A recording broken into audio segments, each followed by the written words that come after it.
So a good performance dashboard is practically should be able to let you monitor, analyze, and manage the data. So monitoring means it should be able to give you a graphical representation of your key performance metrics. So the first step in designing a performance dashboard is to identify what kind of performance metrics you want to achieve. You want to monitor on a day by day basis or a weekly basis or on a monthly basis, and for which department. So as I was saying earlier, a different person, different management person may have a different dashboard. So finance guy may have a different dashboard, marketing guy may have a different dashboard, an operations guy may have a different dashboard, a maintenance guy may have a different dashboard. So everybody will have a different dashboard. Project management will have a different dashboard. So the purpose of dashboard is to understand the key performance metrics for their own self, and one performance dashboard for the entire company, which is presented to the board of directors who are in charge of the company's overall direction. So you may want to choose which department to show, what numbers to show. Are we going to focus on the sales? Are we going to focus on the customer? Are we going to focus on something? But the ideal thing is we focus on the balanced. So it should be a mix of both financial metrics. It should be they should include the customer metrics, should include the operations, should include some of the employees. So that's the idea. And it should be able to identify a root cause. So from the dashboard itself, you will not be able to understand the root cause because it's just an indicator, right? But once you saw the dashboard in your system and you click on more details, it should be able to give you the root cause by giving you supporting data. What is the problem really? And there is usually comments. Let's say some the supporting peoples who are preparing the dashboards, they are also giving the comments, what happened wrong, why it happened wrong, and what is the plan, so that when the management is reviewing the dashboard in the system, they are able to read the comments and read the commentary as well, to understand what is happening and what is not happening, right? And the management is usually there is a detailed dashboard with the data to identify the actions that we have to take. So as I said, the comments and the action plans within that. So there are normally comment section or the remark section in the dashboards, which can help to identify the actions that we need to take or which we are taking. So that's the good performance dash, some key characteristics of good performance dashboard. Now let us look at some best practice in designing the dashboard, right? So the best practice is there it should be we should benchmark our key performance indicator with the industry best standard. So there is one way to understand the key performance indicators by best practices. For example, you can say how fast the my customer support is picking up the phone. There is an industry benchmark, so you can compare with the industry benchmark or you can compare with your internal standards.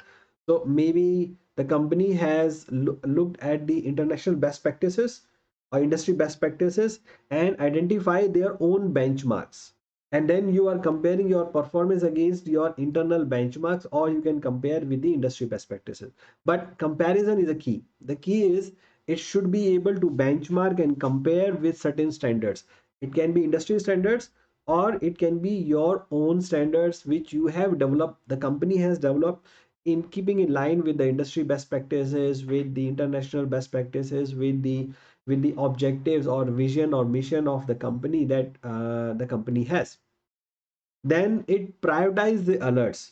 So it's not everything, you cannot put everything on the dashboard. What is most important for the company to focus on, that need to be on the dashboard, not everything.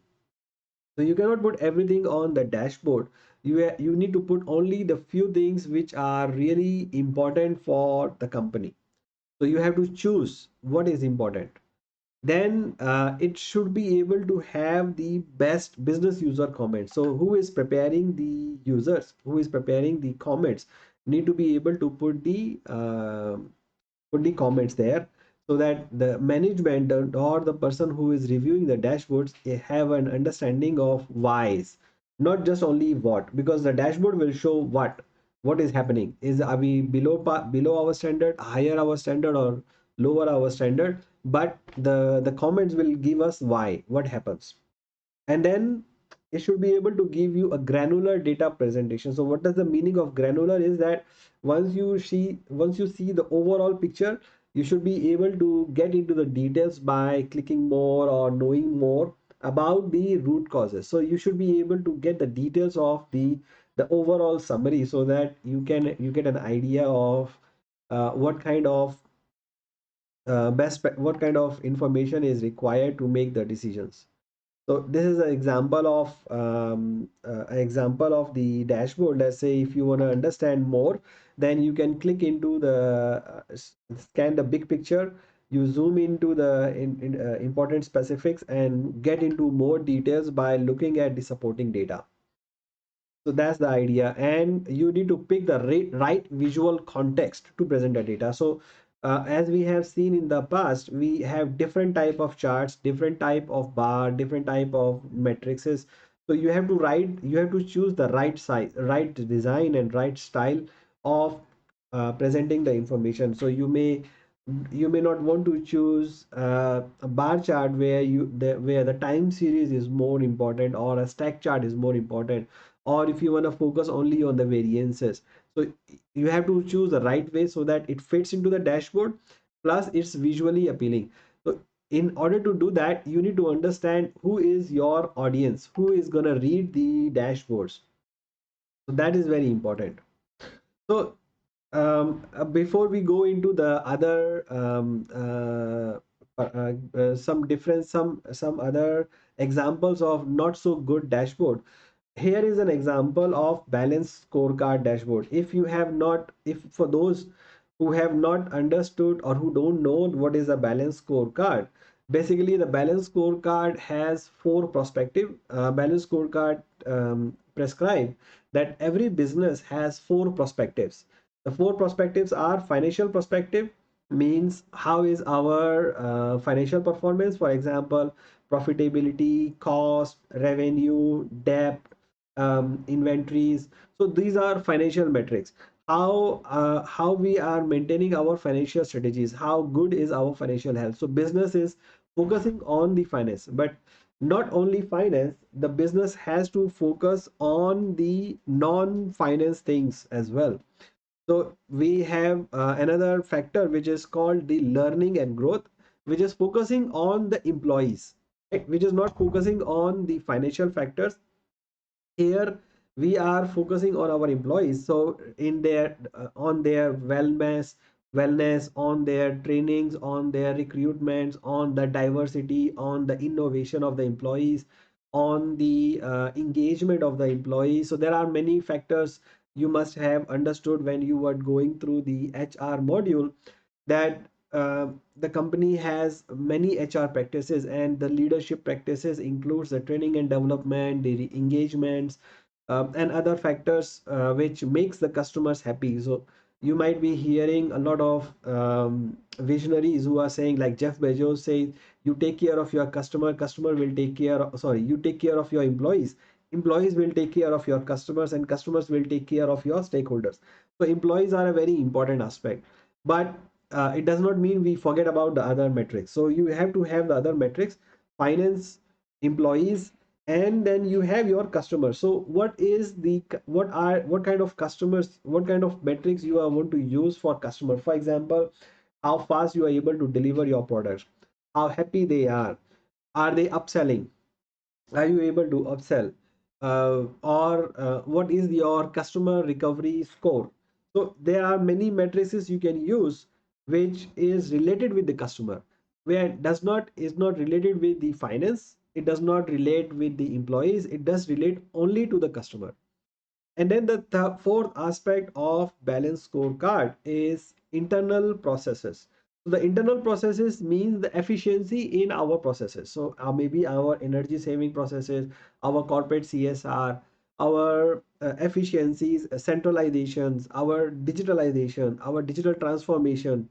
So these are more on internal processes, how well and how efficiently we are able to manage our internal processes. Now when you are selecting what to focus on finance, what to focus on customer, what to focus on employees, what to focus on internal processes, you have to look at your vision and goal strategy. So everybody of you, I'm sure, knows that the company need to have a vision, the company need to have a mission, and then those mission and vision drives the strategic plans of the company, which is like 4 year 5 year plans.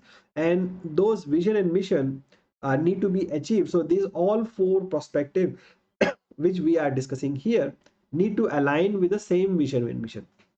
What happens normally is, if you don't follow a balanced scorecard and you are focusing on one department, so every department is going to focus on their own metrics, no matter it may go against the financial. So let's say a customer service department want to please the customers, right? So they want to give iPhone free on every purchase, but it may not make a financial sense. It may make a customer sense, customer will be very happy, but it will not be good for profitability of the company. For employees, let's say you want to increase the salary of your people every month by 10%. Employees will be happy, but finance will not be happy. Or you want to reduce the cost of your, so if you want to focus on finance only, means you want to reduce your labor cost. Which will happen is, it will not lead, it may lead to lower cost, lower spending on learning and development, lower spending on the employees, and it may lead again to the bad image with the customer. So some of the decisions which are taken in silo, keeping in mind only financial perspective or only employee perspective or only customer perspective, may not be able to achieve the overall vision of the company. So you have to have all the four separate visions within the company itself, and all pointing to the same vision and same goal strategy. Then the company will be able to say, I have a balanced and a sustainable growth in my perspective. So this is, you can say, a cornerstone in designing the the dashboards, where we are saying that okay, we need to have every single aspect on our dashboard what we are going to focus. So it should have some financial metrics, some customer metrics, some internal processes, some on the learning and development. So it depends on the company where they want to focus more.